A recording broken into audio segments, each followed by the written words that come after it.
Hey everybody, my next guest is a very funny comedian and podcast host whose show Hershey and the KEEGS can be found right here on Govs Podcast Tuesday nights at 9 p.m.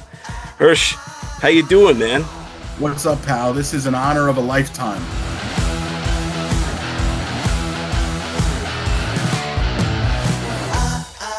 To be with you in your 1964 basement with the couch cover. I'm pretty, I used to watch this show and I thought it was some sort of creepy, like defaulted background, but it's not. I didn't realize that. No, this is the Wayne's World background. So this is a fake background. Oh, yeah. Yeah, and it's from Wayne's World. So when we first went to live, I used to do my show out of the studio, just like you guys. Back in the day, I had a talk show, put up, shut up, stand up. We did it out of there, and then we got lockdown happen.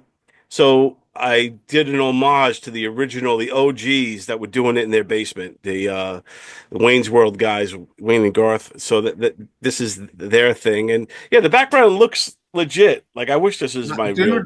I like I said, I thought just now that it was your basement, as opposed to where you're really doing it, which is probably your basement. I'm assuming. It's like, yeah, pretty much. It's an office. My where all the magic happens. I Nothing love it, special man. going on here. I'll give you a sneak peek of what it really looks like. Let's I see think it here. looks great either way. Yeah, this is the. Let's see. How do I get rid of? This is the real deal. This is Oh, what. nice. Yeah, this is the. See my blue screen back there. This is like I do video work for a living. Yes, of And course. then, but yeah, so it's kind of boring and bland and just it looks like work. So Yeah. this looks way cooler. So. Dude, it's super cool, and I've watched some episodes recently. Your show's terrific, and you seem to love it, which is the most important part of this whole equation. True indeed, man. And yeah, I always love talking to people, interviewing people, and especially stand-up comedy, man. Comedians. I don't perform comedy that much at all anymore, but comedians are like my people, man. It's my comfort. It's where I feel most at home with for years, man. Yeah. And same So with you why do you? guys. You perform comedy kind of off and on as well, right? You know what? So I started in 2010, and I would say I performed a decent amount for a long amount of time, and then the past 3 years that I've been doing the podcast, I've kind of been having my comedic relief come out through that because it's been a lot of work, getting guests and writing stuff for it. And what I came to learn, which I knew all along, is that while I love being on stage and I love the accolades and the pats on the back and the underwear being thrown at me from some of the women also, I'm not a natural, like, I don't love the whole lead up to my days of doing stand up. I don't love the all that goes along with it. So for me, you will find me doing stand up nowadays if I'm looking to raise money for an important cause to me. If it's a show that I think is going to be a home run show, but like you won't find me just on a random Thursday night just popping in somewhere to do a set. It's just it's too much anxiety for me, and as I get older, I want to be anxious less. So it's a weird thing. Comedy is like a love-hate thing with me, Right. But I performed a lot. It just, in the recent this podcast that we're doing, I just find my outlet has been more comfortable that way, Dude, I So think we're in the same boat, and it's very, very similar. When I was doing comedy, I started in the late '90s into the early 2000s. I never got above kind of open mic level, but it was the same thing as you're talking about. Where for me, if I knew I was having a show that night, it was in my head from the minute, even the night before, to the minute I yes, wake up. All day, I'm stressing it out. Finally, you get on stage, and then you feel amazing for about 10 minutes. That's and, right. and That's then it right. happens all over again. Yeah. Yeah, it's a crazy thing, and I'm definitely an anomaly in the sense that I have lots of opportunity to perform stand up from Keegan and Eric Haft and Monty, and luckily I'm super close with the owners of Governors, and I pretty much have carte blanche to be on that stage whenever I want. So I have reached that level where they're like, come down, you can come up, we'd love to have you on stage. But and then certainly when I do a set and it's a great set in front of 300 people at Governors, I'm like, yeah, I'm coming back tomorrow. And then the next day, I'm like, God, I'm glad that was over. But it's a weird thing because that high of being on stage and the crowd reaction is definitely like no other. There's no question about it. But I just can't get to the point where I want to look forward to it. The palpitations and the rapid heartbeat and the not sleeping and the not eating all day is just like I'm a fucking crazy person when it comes down to it. So, Dude, no, man, I totally understand. I was the same exact way, and like I said, there comes a time. I remember I didn't do well, and then after that, I never had the same kind of confidence on stage. So then I had to say to myself, all right, I know I love comedy, and I know that I want to be around this, but you know, there's got to be another way because like I just can't keep doing this to myself, and I don't know yeah, if I could put 110% in. So that's when I started. This is again the early 2000s. No, there was no podcast or anything, but I was writing for a magazine, Good Times magazine at the time. So I just became their comedy writer because I was very influenced by John Blenn, who was yeah, doing the similar stuff for Good Times. Then he went on and did the LIE and a couple other yeah. magazines. So thanks to John Blenn, me reading his articles, I decided to follow his path, and that was kind of my foothold, really, in the stand-up. You know? I love it. Yeah, So I'd like to see you start wearing hockey jerseys out if possible. You yeah, know, man. He has one heck of a hockey jersey collection. Good old he John does. Blenn. Yeah, You know what? That guy, when all's said and done, man, he is a true Long Island legend through and through. And I hope people appreciate where he's been and what he's done from Good Times to millions of photos of different comics and actors and, his contribution to Five Towns College. Like, this guy he's a true Long Island legend, no doubt. he is a Long Island legend. And one of the things I wanted to do, and I still might do it, I had this idea for this thing. It was either going to be called Unsung or it was going to be called Something in the Water. And it was going to be kind of a docu-series that just showcases Long Island legends that maybe aren't household names. Yeah, And John Blenn was going to be like my first guy, because he's like you phenomenal. said, all the things he's done for the scene. Think about without a guy like John Blenn through the years, to help catapult and push a lot of Yeah. the scene forward. I mean, That's right.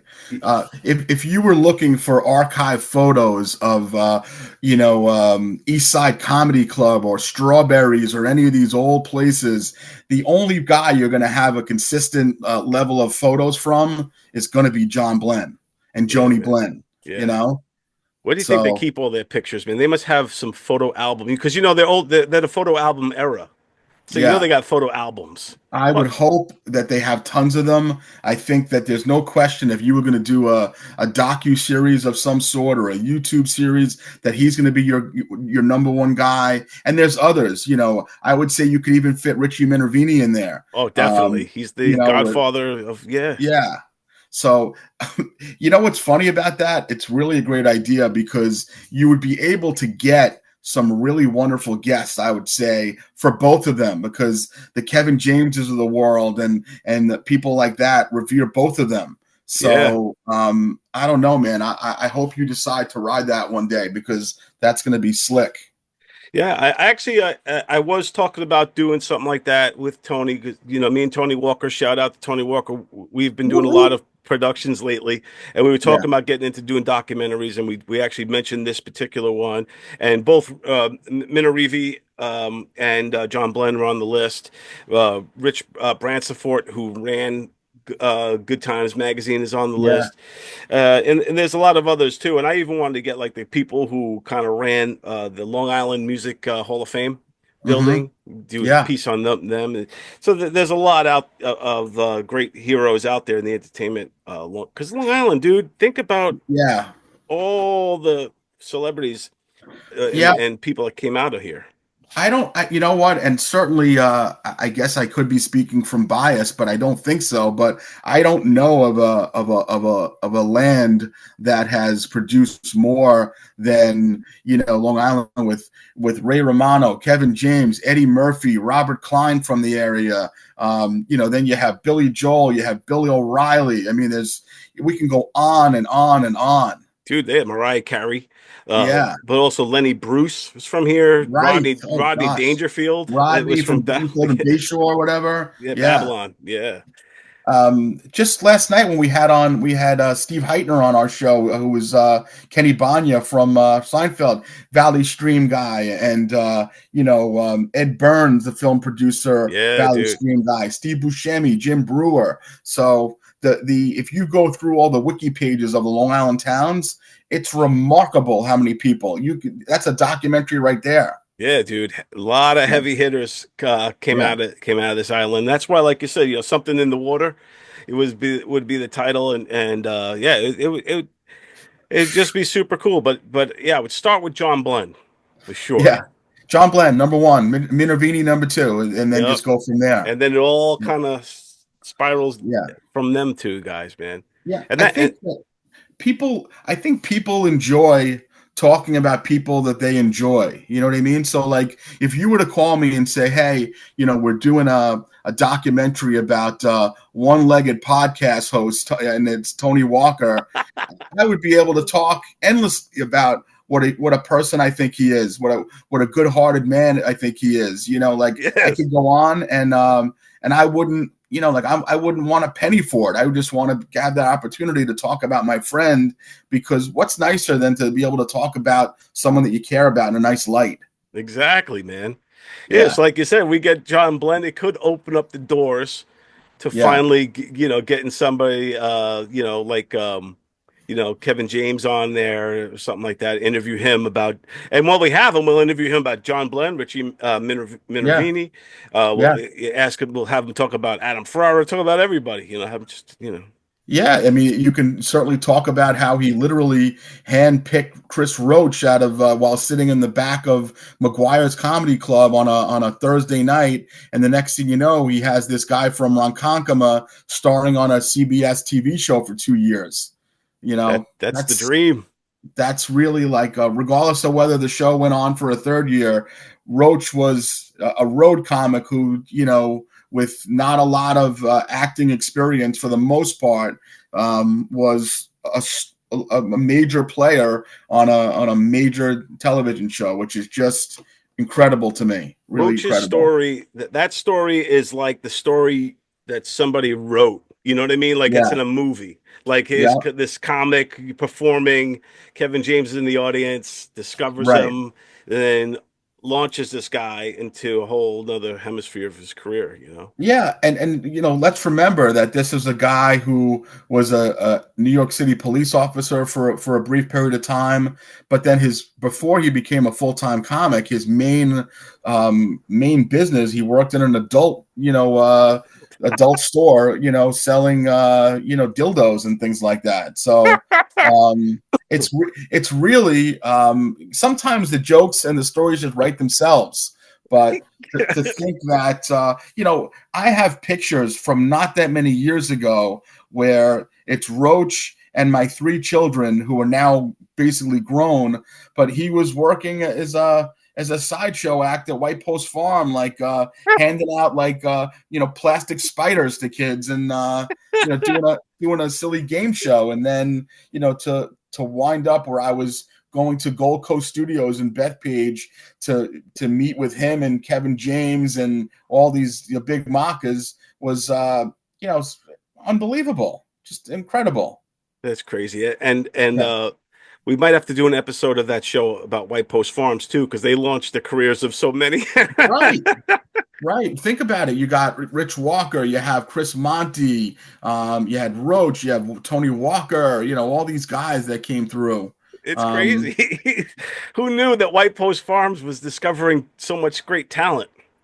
it's really phenomenal. And, we just mentioned the name. I was sparked, but, episode number 3, Joey Kola. I mean, Yeah, you have a guy where if you just do a Google search on Joey Kola, you're going to find footage of Joe Rogan talking about him, of, geez, how many people Rosie O'Donnell, I think he used to warm up for, and yeah, Martha Stewart and Rachel Ray. And you hear Jimmy Fallon say that the first opportunity he got on stage was from Joey Kola.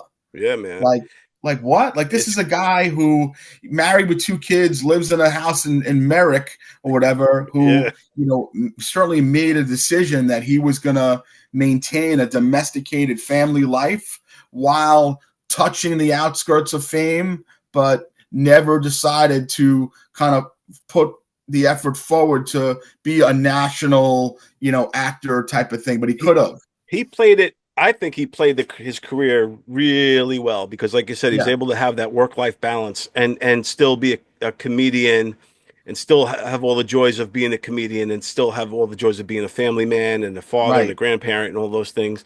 I think he Yes. played it perfectly, and he still gets his flowers all the time. He. Like like Jimmy Yeah. Fallon, he was just on the Drew Barrymore show, and there's a clip of him behind the scenes, and Fallon sees Joey and again praises him, and he's like, "This guy was so nice to me when I was Right. young," and that Yeah. goes to show you too how important it is to be nice to the younger comics, to be That's nice right. to younger people, because like even me when I coming up in my career, I was always nice to my interns, because now a lot of my interns were my interns like 15, 20 years ago now run in other stadiums in other sporting Right. arenas, but Yeah. but with Joey Cola too, I mean, uh, this is a guy that you know, you mentioned about Rogan. So a long time ago, oh, geez, man, I forget. This is the Rogan after Fear Factor, but before the podcast sensation. Okay. This is him. So you arrest the martial fighting He stuff that was just still started UFC, but UFC okay. wasn't even a known thing really yet, right? So it was right around that time. He still had hair, but he Hmm. wasn't wearing the backwards hat anymore, right? Gotcha. In between. So it's in between. It's about 2005, 2004, Hmm. 2005. I moved to North Carolina. Joe Rogan is coming to town and he's doing and I'm writing for a local magazine in North Carolina. So they set up where I'm going to interview him in the green room. So I'm gonna with Joe Rogan, and Joe Rogan even then was still like an intimidating type of guy because he at that time he was known to get into it with hecklers, and he would just be like, what? He'd just be like all in your face and stuff. Yeah. Yeah. And I also had a feeling that when he's waiting for me in the green room that he was gonna because he had that who's that dude Red Band or whatever Oh who yeah, yeah, yeah, that yeah. dude was there, and this is the beginning, and he had a videotape, and Rogan said he's videoing it for my website. But back then, I mean, dude, this is 2004, 2005. Like website, I was like, okay, whatever, man. Yeah. I thought they were trying to ambush me. I thought he was going to make an example out of me and try to embarrass me, like as the interviewer. Yeah. So anyway, to soften him up, the first thing I said was because I did a little research, and his manager at the time was the same manager as Joey Cola. Isn't that So something? yeah, so I said, and I knew Joey Cola because I had a show on WUSB, and Joey Cola was good friends with my boy Benny Rizzuti. Hmm. So shout out to the Gagoots. So Benny, I already knew Joey, didn't know him that well, but I kind of knew him. But I dropped his name to Rogan before the interview started. I said, "Hey, yeah, I'm good friends with Joey Cola, man. Just wanted to, say hi. I know you guys have the same manager." He goes, "Oh yeah, hey, Joey, I love Joey Cola, man. All right, cool. Have a seat, man." So it broke the ice, and he was really super cool, and we Yeah. had a really good interview. And I deliberately never mentioned Fear Factor in that interview because I feel like he was trying to break away from Fear Factor. And had Sure. I mentioned it, he was gonna get be a dick or something. So, Yeah. but yes, and we talked about UFC a lot and that and weed. in that interview. So That's a very interesting tactic, which I'm glad you brought up because, like I was saying last night, Mike and I interviewed Steve Heitner, Kenny Banya from Seinfeld, and the one thing I wanted to be cautious of was not to make it a big, hit piece about him and being Kenny Banya and Seinfeld. And we got into it at some point, but I wanted to make sure that people knew that we were interviewing a guy who's been doing stand up, off and on for 40 years and had so many more television credits than just Kenny Banya, and I think he appreciated that. I felt yeah. that from him. I agree. I kind of go that same type of method. Like if it's something like that where, you don't want to just key in on that one thing. But a lot of times I notice with somebody like that, who might be famous for one thing or something, they will end up bringing it up on their own. And then Organically. and then I love when they bring it up because then I'm like, all right, cool, we can talk about it. Yes. And then, and then I jump Yes. in. Open up the floodgates. That's absolutely right. That Yeah. once they bring it up, that they wanna. And the truth is, it's important. It's a part of who they are, and there's nothing where they shouldn't want to talk about it. But it almost seems kind of like cheap and cheesy if you have them on for an hour and you're hounding them about Seinfeld for 55 minutes. Especially if that's the first out of the gate thing, Yeah. or something like that. But you guys do a great job. I think you and Mike Keegan have a great chemistry on the show. Well, with you have a lot of guests. You guys range into comedians, sports people, sports announcers, all types of venues. A wide range Platforms. Yeah. So tell me, who were some of your favorite guests, and have you had any difficult ones? Yes, I'll tell you that I have had difficult. Listen, without disparaging anyone, I will tell you the ones that probably were, from a personal standpoint, my least favorite. Sounds like it sucked, but it didn't. We had maybe the most well-known guest that we had, or one of them was Jackie the Joke Man Martling, who is he's a great guy. I love Jackie, but for me, like I take a lot of pride. I grew up in love with Letterman, and I loved how he would interview people. And then I loved Stern for a long time. I don't love the new Stern, but the old Stern, and I loved his ability to interview and break down people. So I like digging deep and asking questions of people that maybe someone else won't answer. And when we had Jackie on, he didn't really give me much of an opportunity to talk to him. Like he just kind of came on and did Jackie for an hour, Right, yeah. And it was just like me, Mike, and Tony, or maybe it was Sally at the time. I don't remember, but it just wasn't a lot of Hershey and KEEGS. It was a lot of Jackie. Like he came in and he was like, he just took over. And Peter Bales too, who I love, and it was one of my mentors. And you also don't meet. Now what? You're on. You also don't meet the guys a half an hour in advance. Yes. So you tell each other your life stories. Right. And then you go on the air. The first 2 minutes of breaking balls is usually the best part of any show. I know we had good content for like 20 minutes before the show started. We wasted it all. And Bales should know better. So it was fine, and people enjoyed it, but it just wasn't. It's not why I do the show. It's not why I started doing the show. You know what I mean? Yeah, dude. A lot of I run into that a lot too. I've been, like I said, interviewing people for a long time, and every once in a while, it's good and it's bad when you get a guy like Jackie, who you kind of just, it's almost like you just tee him up, and then they just go, and they don't stop, and that's cool in one sense because it's like he's given a lot, he's telling a lot of stories, he keeps going and going. Yeah. But it also could be like, hey, we're not going in the direction I wanted to go in. This isn't a give and take. I wanted to talk to you. We're not really talking. Yeah. There wasn't any direction. I wasn't able to lead it in any direction, which was a frustration for me because it was early on in the show and I was taking a lot of pride in like prepping for interviews and getting good guests. And, like I said, it was a learning experience. Like I said, I saw Jackie at Christmas party. He's a great guy. I have no issues with him or anything like that. It just, I wouldn't do it again. You know what I mean? Yeah. But to give you a couple that will always be extremely special to me, regardless if I do one more show or 1,000 more shows.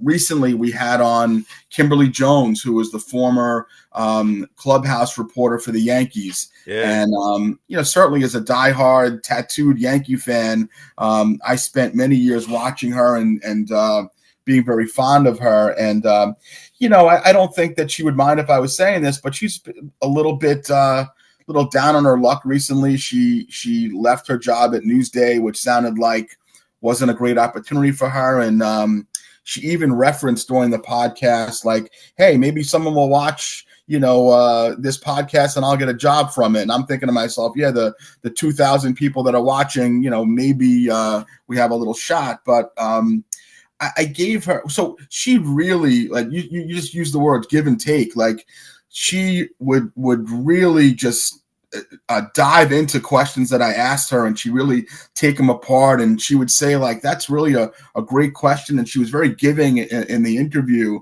And I'd say I got into like maybe 40 minutes deep with her. And I was looking at the clock and I saw that we had about 20 minutes left, and I wanted to give her an opportunity to get off if she wanted to, you know what I mean? Right. And, and I started to wrap up, and she basically said to me and Mike, she's like, can I stay on for a few more minutes?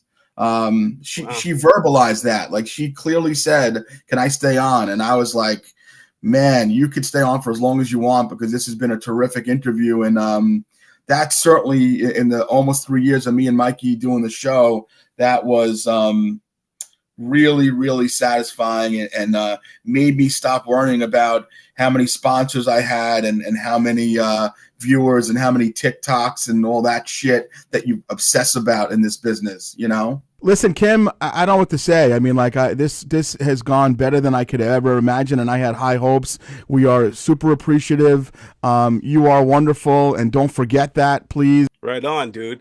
Because one of the another perk of it is the human connection and actually creating friendships and relationships with people that you never thought would happen, like somebody like her, or even Jackie, or you know what I mean. All of a sudden, it's becoming something bigger. It's bigger than the TikTok numbers and all that stuff. It's pretty cool. I tell it to Tony all the time. Sometimes we'll talk and we'll be like, yeah, the numbers aren't maybe where we want them, and this and that. Yeah. But I'm like, Tony, the rewards are in other avenues. I mean, look what we're doing. We're here at Governor's Comedy Club. We're now producing live shows. We're hanging out with Hershey and the KEEGS. We're going to parties. We're doing all this stuff. So the rewards are different. And like, you made a friend with this the Kimberly, who you've been watching for years and years.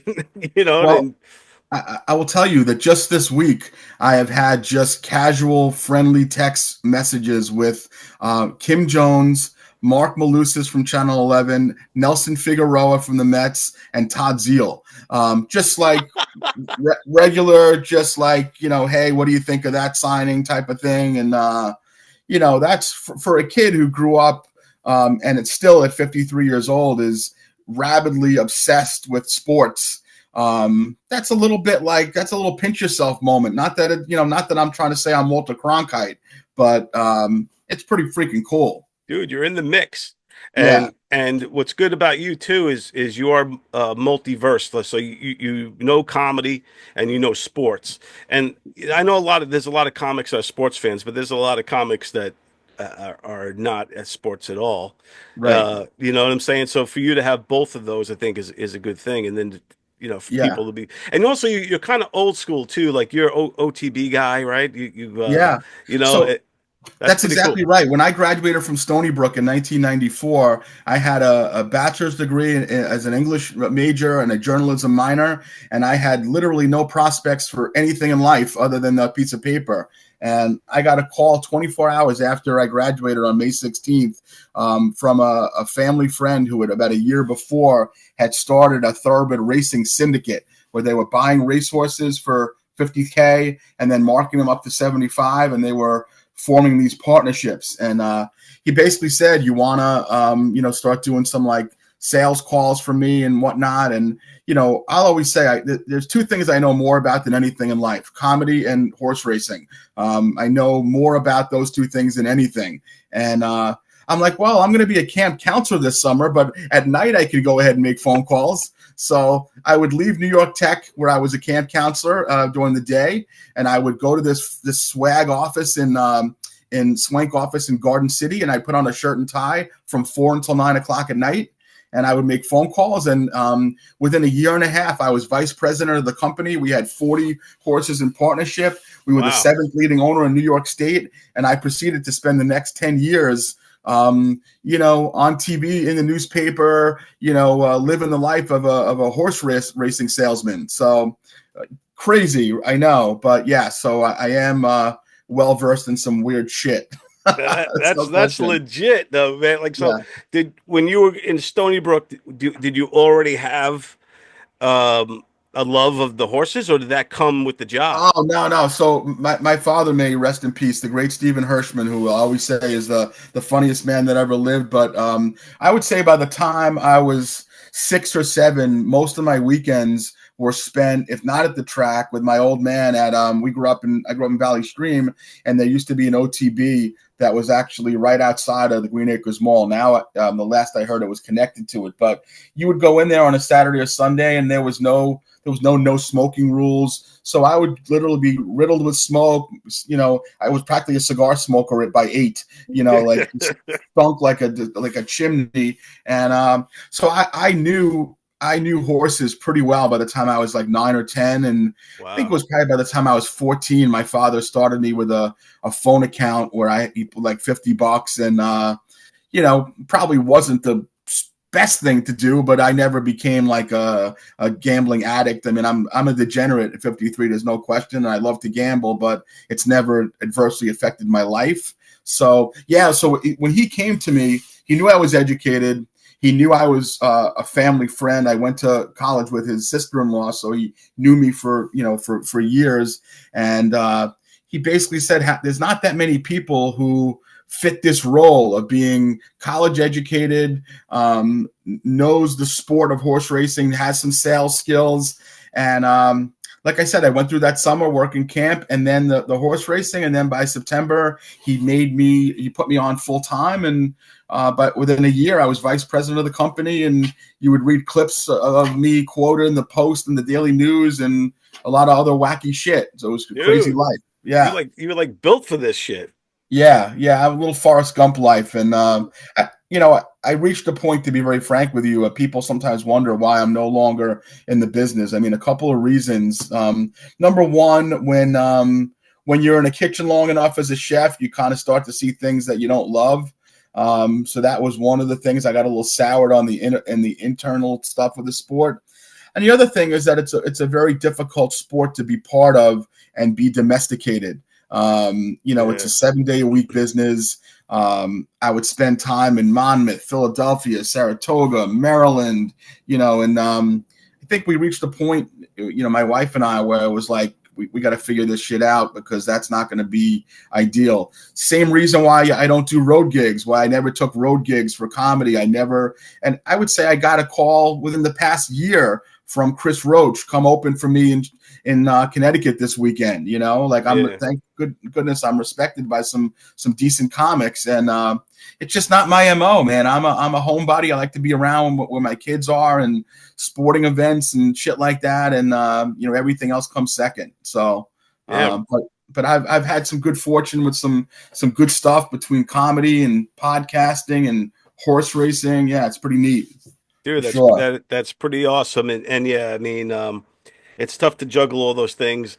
And I remember I don't know anything about horse racing, but I almost got involved in that world a few times. And it was always because I was going to get this job with Belmont, and they actually gave me a tour of the place. They showed me I was going to be an editor. I was going to edit a lot of the stuff. I met the other guy who was editing, and we're going to shoot and edit, and then they were going to send me to Saratoga, upstate, for like the whole summer and all this stuff. And I was all about it. But then because it was in between gigs, and all of a sudden COVID happened, and they never called me back. I never heard from them ever again. But wow, like COVID happened, they shut down. I think horse racing might have been one of the first ones to shut down.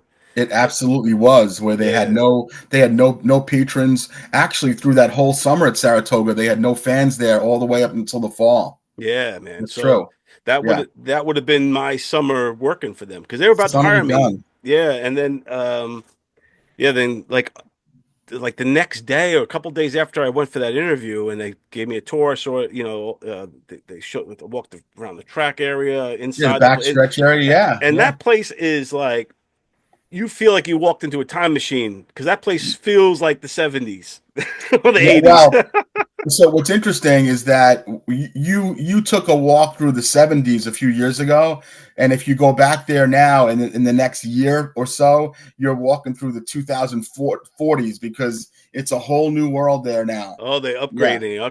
Yeah. Okay. So basically you have you at UBS Arena. The track had been demolished and it's been closed now for almost since that time, believe it or not. Like, it's been closed for a few years, and Belmont is totally being redone, and it's going to be shops and everything. But when you were there, you saw old school, hardcore 1977 Belmont. Yeah, you saw man. Secretariat Belmont. Yeah, dude. And it felt like Yeah. it. It was like, wow, this is crazy. Like, even the bathrooms, everything was like felt old. And Yes. I was just like, all right, because at the time, like I said, I was in between stuff. I was like, all right, I guess this is gonna be my life. And then COVID came, and ironically, COVID saved my life. No, I'm just kidding. I probably would have enjoyed working in the horses because it seemed exciting, man. Well, listen, I mean, before I have spent times of every summer for the last 31 years in Saratoga. I haven't missed other than the summer they closed. I've been at Saratoga every summer, usually multiple times. And previous to getting married, there was a very short period of time where I was working in the business and I was single. Those Saratoga summers, we'll talk off camera, but they were, some of the craziest times. I was 21, 22. Saratoga during the summer, it's just an incredible place. And I think just from a social standpoint, me, you, Tony, and KEEGS road trip to Saratoga. I don't know if Tony's ever been, and I don't know about KEEGS either. I'm going to make a note of it after the show because I really want you to do it. Dude, let's do it. It'll be a life changer for you. I promise you that. It'll be a life changer for you. Dude, I definitely would love to do that. Let's make that happen. That'd be great. We'll document it too. It'll be a blast. Yeah. Man. Did you ever go to Saratoga during that? No, Okay. I never went. They told me they had me scheduled. I'm telling you, I was so close to getting that job, and COVID came, and everything shut down. They never called me back, and then and I was scrambling anyway at that time, and I ended up getting the job that I still have now, where I work remotely from home. Yeah. But yeah, man, it was a crazy time period. But the one thing with horse racing is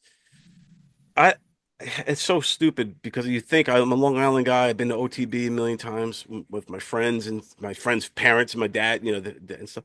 I don't know how to bet. Yeah. Well, so it's funny. I have made a habit out of this in recent years where I have tried to take at least one Saratoga Virgin to Saratoga every summer. And I always give them the disclosure that this is the first time you're going to be here, but I can guarantee you it won't be the last. And what I do is, even if we do like a day trip, it's only 200 miles. So it's not, we would just leave at like 5, 6 in the morning.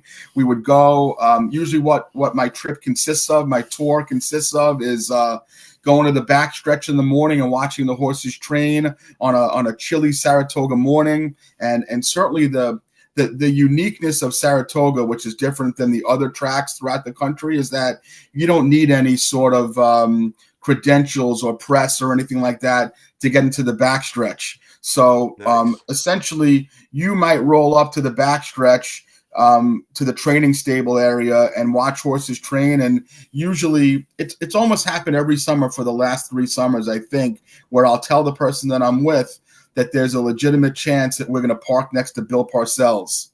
And I happen to know where Bill Parcells usually parks, and I usually park my car right near him. And invariably, he rolls up every summer. Wow. And he gets out of the car, and I do the same thing. Good morning, coach. And he's getting older and a little bit more curmudgeonly, but he'll give you a little wave. And this happened 2 summers ago with my buddy Vinny, and he turned white and his jaw dropped to the ground because he thought I was bullshitting or didn't think it was, legit. And we were 6 inches away from Bill Parcells. Wow. So your first trip with me will be that. It'll be the Saratoga State Park, which is a gorgeous, gorgeous facility. There's a hotel in there called the Gideon Putnam, which has been open since the 1500s. One of the most historic hotels in the country. There's a place in town called Mimi's Cafe, which serves the freshest croissants and biscuits and breakfast. I'll take you guys there. Yeah. And then we'll spend the day at the track where we have 2 options. I mean, I have the ability to get us into an owner's box where we have to dress up with a shirt and tie and sit with some of the suits like Dave Portnoy and those people. Yeah. Or we can go slumming it up, shorts and a T-shirt, hang out in the shade in the backyard under a tree and smoke stogies and just chill. So that's going to be up to you guys. We can talk about it, but you will have, I promise you, one of the most wonderful days of your life. I guarantee you that. And I'm going to make a note, and I'm not a bullshitter. If I say something, I stick to it, and I will stick to this. This sounds amazing. This sounds like it'd be an awesome time, and a great way, too, to kind of introduce us all to the sport of horse racing. That's right. And Keegan knows a little bit about it because he's a degenerate gambler, but he doesn't know. Like, I'm going to introduce you guys to people. You're going to see some things that, like, and again, the beauty of Saratoga is that there's usually a ton of celebrities. So, like, we'll just be sitting there and I'll be like, oh, there's Rick Pitino. Like, just like that. Like, it's not, there's no security there. It's just Saratoga, New York, to me. I know it's only 200 miles from home, and I know I'm a homebody who doesn't like to travel, but to me, it's one of the most special places in the entire country. It's just a very unique. The town is quaint and peaceful, and they actually let you cross the street without trying to hit you with their car. So, what is are you pretty flexible work schedule wise as far as your day gig, or you have certain days that you're rigid with? No, I could probably, if I know ahead of time, I could definitely get days off. Yeah, I mean, if we just do a day trip, we can go on a Thursday morning. I pick you guys up at 5:36. We'd be up to Saratoga in 3 hours, 3 hours and 15 minutes. We'd head back on the road by 6, be home at 10 at night, and you'll pull into your driveway. You'll be like, "What just happened?" Like, that was a magical fucking day. It was a magical day. Yeah, so I'm excited about it. You go up once a year, or do you go up for like multiple times in the summer? Last summer I went up 5 different times. This past summer I only went up 2 or 3. It really depends on what's happening with my kids and college, but I generally make an annual pilgrimage with my childhood best friend. We started going to Aqueduct Racetrack together when we were 16, and his grandpa, may he rest in peace, an old Jewish guy named Lou Peretz, used to take us to Aqueduct, and he would make us turkey and mustard sandwiches wrapped in tinfoil. And we would sit there in the middle of the winter, and we would eat turkey sandwiches with Papa Lou.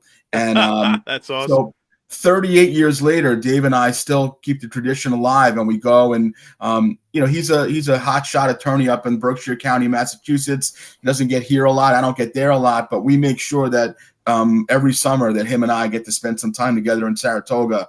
But I'm up there with with Monty. I've spent time there with Marc Malusis, who was my guest a couple of weeks ago from FAN and Channel 11. I spent time with him and his dad there. Like, nice, dude. I'm getting goosebumps just talking about it, because I know that you, Tony, and Mike Keegan are all 3 the type of people that will show appreciation to me for what I'm going to give you in this opportunity here. You know what I mean? Oh, for sure, like, bro. You will. It won't just be like, I brought people there, like, whatever, thanks, buddy. But you will appreciate it, and I'm psyched for it. I'm really psyched for it. Me too, man. This sounds awesome. This sounds incredible. Really so cool. And with the horse racing, keeping up with the horses. Yeah. Is it like keeping up with like college quarterbacks or something? Like, how do you know who's a good horse and like you follow a horse from like this?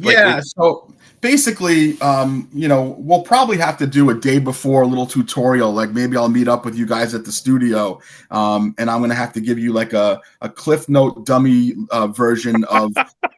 There's like a program, and the program has some really detailed information, and some of it you're not going to learn in a day, but some of it as far as jockey percentages and horses for the courses, and if they run better on grass, dirt, mud, how trainers do at certain distances. So, you have two choices. You can do the smart thing and bet a horse because it says Antilles ass and you had an Antilles, or you can do what I do, which is study and then lose with that. So, it's interesting. I've had pretty good fortune just studying the way I have, but it's gambling. So believe me, I'm not going to turn you into a millionaire in one day. I can assure you that. But you do. I mean, like I said, I started studying. Maybe I was probably 7 or 8 when the first time I had a racing program in my hand.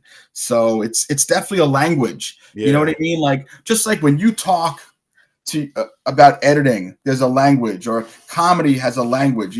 Not the common person doesn't know what a callback is or a tag or stuff like that. Right. With you, it's splicing, it's split, whatever it is. With editing, horse racing is a whole. I have text messages with my former horse racing trainer, and I'll look at it. I'm like, that's another language that people don't even know. Right. So, I'm going to give you like a dummy version, and. You either way, no matter if we lose 100, win 500, it'll be the best day for all of us. It'll be great. Let's start with the basics. Open up that racing form. Whether you like to look at the past performances, find a horse with a funny name, or pick them based on the color of the jockey silks, the information is all in here. This part is important. You need to place your bet in the right order. Tell the betting clerk how much you want to bet, what you want to bet, and the number of the horse. Picking Kershaw to win the first race? Tell the clerk $5 to win on 9. I wanted this. I love the question you asked about my guest. There is one other guest that I want to touch on that I think I don't know if I could ever really top this one. It was so special to me. During COVID, I found myself kind of huddled in a fetal ball most of the time, like depressed. Not going out, certainly not watching. There was no sports really. So, but I found myself watching a lot of TikToks and reels and whatnot. And one of the pages that I followed, it was called Drawings by Trent. And essentially Trent is a 26, 27-year-old man, autistic man who's considered nonverbal, but he can say words. He just can't he's not conversational. But he can say, hi, mommy, hi, daddy, yes, no, he can speak. Anyway, Trent and his family have this TikTok page where the way it got going was that since the age of 2, if you say to Trent, draw a camel with a horse next to it and a monkey beside it, he will draw a phenomenal rendering of this instantly, and he has never ripped up a piece of paper. He's never crossed out. And this is going on 25 years that he's doing it. So This page during COVID went from just a couple of hundred people to multiple million followers. And the family is very special. They're God-fearing people. The mother is an educator. The father is a pastor. They run a church. The sister is a primary caretaker of Trent. And I just became, it was therapeutic for me. I loved watching them because I saw goodness in them, and then Mikey started to watch it, and it was one of the first guests that I really wanted, more than athletes, more than actors, more than anyone that I had access to. And I'm like, they're never going to come on my show. I barely have 10 followers. It's brand new, And we went back for a little back and forth, and their responses were, "You want us on your show?" Like, they didn't even understand the concept of me. They were so humble and so unassuming. And anyway, they wound up coming on. They agreed to it. I don't even know if they realized that they had millions of followers, to be honest with you. Like, you know, they're not looking to. They do sell merchandise to raise money for autism, but they're not getting rich off of it, and they're just looking to bring awareness to autism, and you know, they want to have a future for their son when they're no longer here, so there's money and so forth. So they came on, and I could tell from the beginning that they were, I don't know if gun shy is the right word, but they were definitely cautious, because here's this guy, this tattooed little jerk from New York, you know, who basically is a comedian from Governor's Comedy Club with his other buddy, and you know, are they setting me up type of? Yeah, I think that they never verbalized that. That's exactly right. But I think that I felt it at the beginning, you know, and I was very fortunate to be able to get the first 10, 15 minutes through where they knew that they weren't being jobbed, and they knew that I was genuine, and I really cared for them and what they were doing. And something happened that I couldn't believe. I really didn't expect it, but they actually brought Trent into the picture, and he came on camera. So it was now the mother, the father, the sister, and it was Trent. And Mike and I were both like, we were just blown away. I got to be very frank with you. We were just blown away. And then at one point they said, do you want Trent to draw you a picture? And we said what we wanted, and I have the picture still hanging on my wall in my office. And he drew this phenomenal rendering of like, it was basically like a gorilla and a bear, and it was just like, you know, animals, an animal scene. And then he was like, all right, bye. And then like he just disappeared. And so long story short, the show wound up getting on Instagram. It probably got, you know, 50,000 views. It helped us on our Facebook feed and other things. And to this day now, a couple of years later, I am very much in touch with them. I text them about a year ago. They texted me that their daughter and her husband were flying into Brooklyn, New York. Is that anywhere close to where you guys are? Oh, and wow. I was like, yeah, it's really close. And they were like, they would like to come see you and Mike perform. Which for me, luckily, even though I have no intention or desire to perform, I was able to contact the club and say, hey, can me and Mikey go on this show on Thursday night? And they were like, absolutely. And these two people came and they watched us, and we spent time with them after the show and took photos. And it was like surreal for me and for Mikey. And certainly, you know, if I'm ever looking back on the story of Hershey and KEEGS, it'll be, regardless of who I get on the show, it'll be something that I can never really, I can never top. You know? Yeah, man. Super special. When you make a connection like that, or you make a difference, or you're able to enlighten people about a cause of something that's going on, and like with Trent and the drawings. And I think I remember watching that episode. It was like I said, time feels weird since COVID. Right, but it was a week ago or 3 years ago. I don't remember. Yeah, but it must have been maybe a year ago, 2 years ago. It was about 2 years ago now. Yeah, wow, 2 years ago. Yeah, but yeah, I remember that episode, and I remember seeing the whole family coming on into the camera, and your guys' reaction, and it was a beautiful moment, and that's one of the things too that, you know, that you can't ever really take for granted about what we do as podcasting, is that, you know, you are able to, like we said earlier, get into situations and meet people and talk to people that you may never had an opportunity to otherwise. And then for them to, and you obviously made a difference to them, for them to reach out to you while they were in town. Yes. And then come to your world and see, you know, all that stuff. So not only, by the way, and I'm you'll never hear me. You can ask Tony and ask Mike. I'm not the comic who's be like, I fucking killed it. I never say that, but they happened to come to a very hot show on a Thursday night, I think it was. I'm almost positive. And both Mike and I, we ripped it. Like, we had some sick sets, really.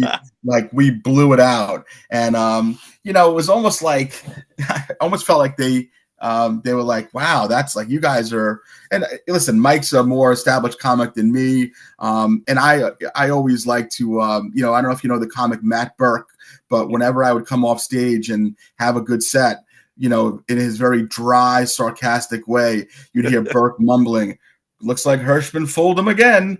And, and that's really that's always my goal, because comedy is hard. And for me to be able to perform sporadically like that and do well, it's really, I don't want to pat myself on the back, but it's a pretty major accomplishment, to be very frank with you, to not perform and then go rip it in front of 300 people, you know? And that's what happened that night. And Mike and I were like, we were just like, we were like little giddy little teenage girls, It was so great. That's awesome. Yeah. I think that was, God was on your side on that one, and made sure you guys killed in front of those people. Yeah. Yep. But to your point too about not performing all the time and going up kind of cold in front of 300 people and still being able to pull it off. Like I haven't performed in a long time, and man, there's no way in hell that's gonna happen for me. I would have to do smaller shows and work my way back. I wouldn't have the balls like you do to just jump up there.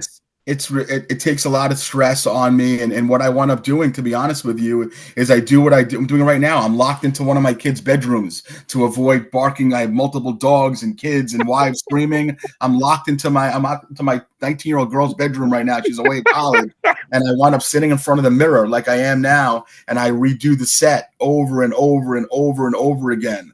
And I hope that my timing's on, and I hope that my crowd reaction is good. Nothing replicates performing comedy in front of a crowd. So again, I could practice all I want, but if that crowd isn't feeling me at that moment, shit's gonna turn ugly really quick. Luckily, I've been doing it for 14 years, so some of the chops come back a little bit. You know what I mean? Right, yeah, like ride the bike type of stuff. And but that particular night, especially, yeah, man, like there's only one other time that I can equate it to, and it was 6 days after I lost my dad in 2017, and God bless. I was booked on a show, and my father died on a Saturday, and the show was the next weekend.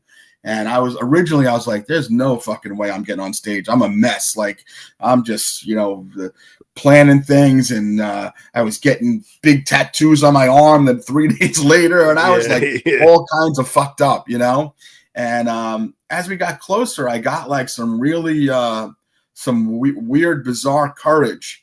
And the club called me, and I'm like, I'll be there. And man, I'll tell you, I don't know if there's video footage of that set, but it was probably in the over thousands, I'm sure, of shows that I've done in my life. It's definitely one of the top 3 or 4 sets I've ever done. There was definitely a higher power taking over that day, because I fucking annihilated in my little 8-9 minutes, and that was all cause of Papa Hirsch, man. So crazy business, brother, crazy life, and I have no regrets, but sometimes it's not that easy either. Hey, man. Well, God bless Papa Hirsch, man. Yeah, thank you. And sometimes it's cathartic to, like, when people pass, like my brother, and I still ended up doing a podcast like a week later. Yeah, and I didn't want to. It was similar. And I had I was doing top 5s, and Joe Curry was my guest, and Joe Curry was like, "Hey, man, we could cancel this if you want." Yeah. I go, no, I got to do it. And I struggled through it, but I did it. And I think it's cathartic in a way to kind of get back to life, Yes, and that was important. Yeah. And I think maybe was maybe the case with you as well. You had to get up there and get it and just do it, because there's something you have to get it out. Oh, it definitely helped me take a little bit of a turn. There's no question. I was heading back to my day job within a day or two, and I needed to pull my head out of my ass, because I was in a place that was non-functional. I was almost like like semi-comatose, and that definitely, comedy will do that to you. It'll definitely, it can set you in the right place. So but like I said, that particular day was I'll never forget it, man. I came off, and I was like, everyone was like, hugging me and stuff, because they knew I was and Yeah. I was just like, I was shaking, I was sweating, but I knew I'd done a good job, and I was proud of what I did. So, yeah, it was cool. Right on, man. Power of comedy, dude. Amen. Yeah, man. Amen. Powerful stuff.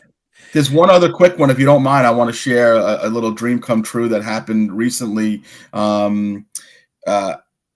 You know, I idolized Buddy Hackett as a kid, and you know, after his Buddy Hackett died in 03, I actually emailed his son Sandy Hackett, who was you know, a comic also, and Right, Sandy and I had some email exchanges back and forth 20 something years ago, and when I became a comic, we also had some exchanges, and then about 6 months ago, I'm like, you know what? I got this podcast. I'm going to see if Sandy Hackett's going to come on, and he sure as shit did, and he told me and Mike stories about Buddy and what Buddy Hackett was to other comics, and how he, you know, would cook them dinner and teach them and whatnot, and that's another one, you know, that was pretty magic for me to hear the son of one of my comedic idols kind of riff about him. That was neat as hell. Dude, Buddy Hackett. I interviewed Sandy Hackett too, dude, years ago when I was writing for the magazines. I gotta find that. I got them on tapes. But Buddy Hackett, dude, he's one of the ones that if you know, first of all, you know, if anyone doesn't know who Buddy Hackett is, you should really check him out. And he's awesome. He was in a lot of great movies too. Sure. But his stand up, dude, because he was that guy that was like you would think would be like kid friendly, you know, but he's super dirty. Oh man, the dirtiest, yeah. But his persona is like, hey, how are you, Buddy Hackett? How's it going? You know, and then he's so fucking dirty, but he's great, man. He's a legend, dude. Yeah, you know, it's funny you say that. He was filthy dirty, but yet in a very lovable way. He wasn't like he wasn't cringe dirty. You know, he wouldn't say like, you know, the C word and stuff like that. But you know, he would definitely, you know, like, you know, he used to do a joke about a girl having gravestone marks on her back after getting screwed in a cemetery. Exactly. You know, so, yeah. Dude. Yeah, so good. He was great, man. He was in Mad World. Yeah, of course. That was one heck of an ensemble. But yeah, man.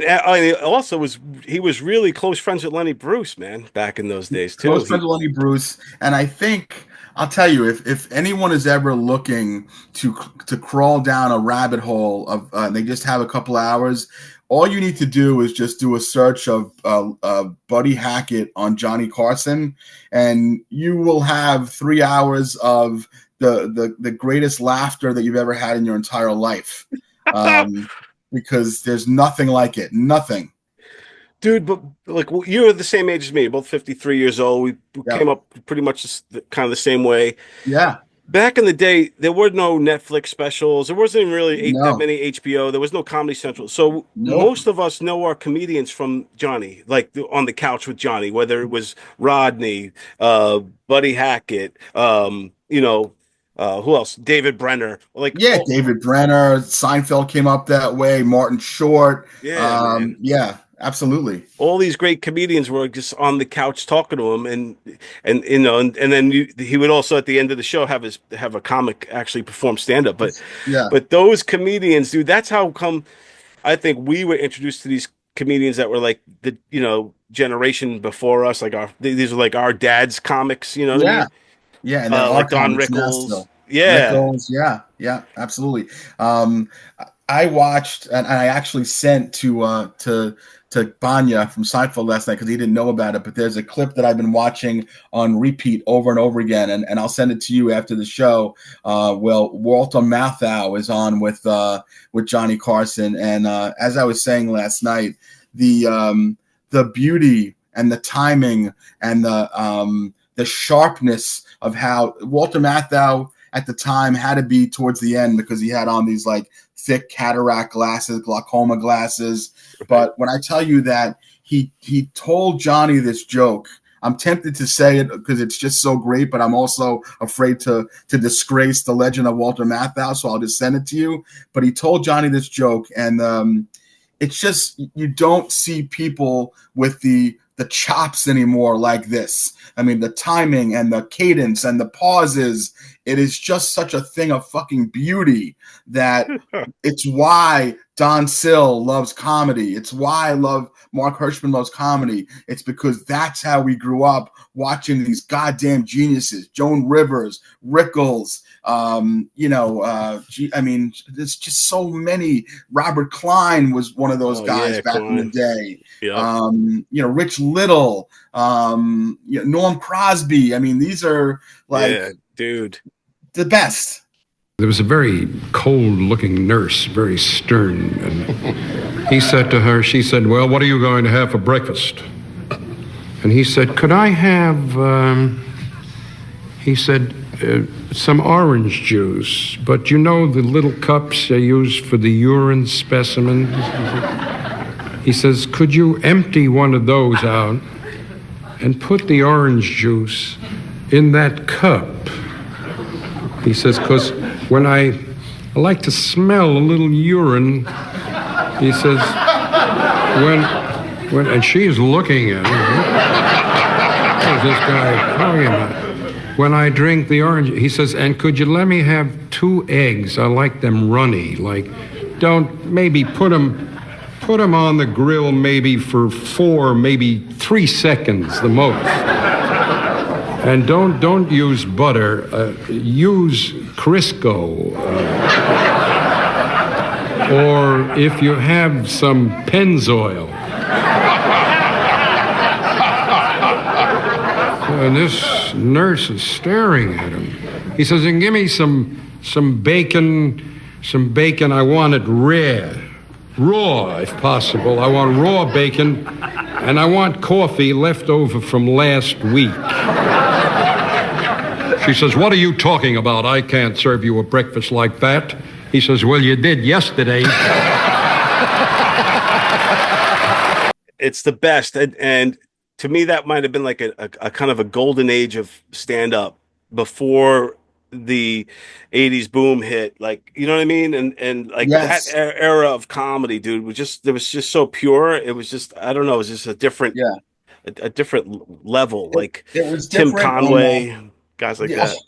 Harvey Korman, Tim Conway, Carol Burnett, they were all fucking geniuses, and it was all just so pure. And unfortunately, and we're doing it ourselves with these podcasts and TikToks, and social media has made it where a lot of the funny is forced, whereas that funny was just so natural and so beautiful. And without trying, Mel Brooks is, I most of my email addresses growing up had Blazing Saddles in the address. I was raised on that film by my pop, like that kind of stuff. You know why it might have been more pure back then? I think about it, because they weren't thinking about sound bites. They weren't thinking about TikTok views. They would just go, just talking and making it funny for the fun. Just for the moment, they weren't thinking about, oh yeah, this is going to be great when you cut this up and, put it on Instagram. They weren't thinking about that. You know what? That's an incredible point. And I feel like, life has gotten way too fast. And even maybe like in the past 10 years, we saw things that we will no longer see. Like Norm Macdonald, the great Norm Macdonald, may he rest in peace, used to go on Conan or used to go on Letterman, and he would tell a joke that lasted 7 minutes. And you didn't need a punchline. You knew it was coming, but it didn't matter because the setup was so beautiful anyway. You know what I mean? Yep. And now it feels like no one has any patience anymore for that kind of thing. People want the Sebastian doing the accent and all that stuff. And it's not that it's bad. I don't want to say that because it's not, but I just love, like I said, I'm going to send you this Math Out thing after we finish up tonight, and I want you to watch and I want you to tell me what you think of it, because for me, it just makes me smile on the inside, aside from laughing at it. It's just so beautiful. Right on, man. I can't wait to see it. Love Walter Matthau. You know, he's another great pioneer. God bless him, and him Jack and Lemmon, Jack Matt, oh Lemmon. man, how blessed were we? Jonathan Winters, come on, Oh, bro, dude, John come Winters. on, Yeah, man. right?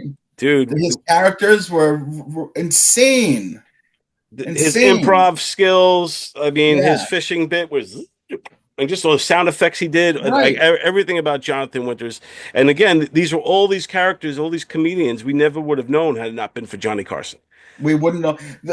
How many times as a kid do you remember watching the Smothers Brothers, where one of the Smothers Brothers would come out as Johnny Carson and do a set? Like Right. that's just it's just gorgeous, pure, beautiful comedy that is just nowadays like you watch the roast. Like I watched the last roast of who was it? It was Brady. to, to me it made me sad how awful it was, how all they went for was those mean low-hanging fruit type of jokes, and not one of them really was doing great in my opinion. And if you watch the old roasts from the 70s, the 60s, where it would be Milton Berle and Pryor and Nipsey Russell and all these people, Yeah, like the that was a Dean fucking Martin roast. roasts. Yeah, That was yeah. a roast, man. Like you knew how to make people laugh back then, and it's just different nowadays. So I don't know, man. You got me nostalgic now, and now it makes me want to hope that you're even more going to start this little docu-series, because I think it's going to be a monster. I really do. I definitely am down to do it. John Blenn, if you're watching, get ready Yeah, for my call. We're gonna set this up. But yeah, we're yeah. gonna get that going, dude, and we'll get you involved in that too, man, because it'd be You got awesome. it. Yeah, I'm on bro. it, brother. I'm on And it. but dude, this was awesome talking to you, man. We could talk I for love you. hours. We gotta have you back on again, I and love it. then Thank you. get you come back onto the green room show too. Me and Tony are always doing that. It's always great when you Yeah, jump in on those. anytime, man. I enjoy being with you, and I was telling Tony about the fact that I always it's I don't at this age it's hard for me to add friends because I feel like I have enough. But you were definitely a new person in my life, and I feel honored that you wanted me on the show. And I'm gonna start looking at Saratoga dates, and we're gonna make this happen. And I don't bullshit. I don't throw garbage out. So it's happening. 100%. Dude, It's happening. I'm down. Count me Yeah, in. Much appreciated. yeah, brother. And rise up, my friend. Rise up, my friend. I love it. All right, All pal. right. I'll see you Hershman, soon. Mark Hershman, everybody check him out on the Hershey and the KEEGS show Tuesday nights, everybody right here in Governors. Yes. Mark, you're the man. Thank you, You're brother. the man, brother. I love you. I'll see you. Take care. Right Bye back now. at you, brother. Bye. Peace.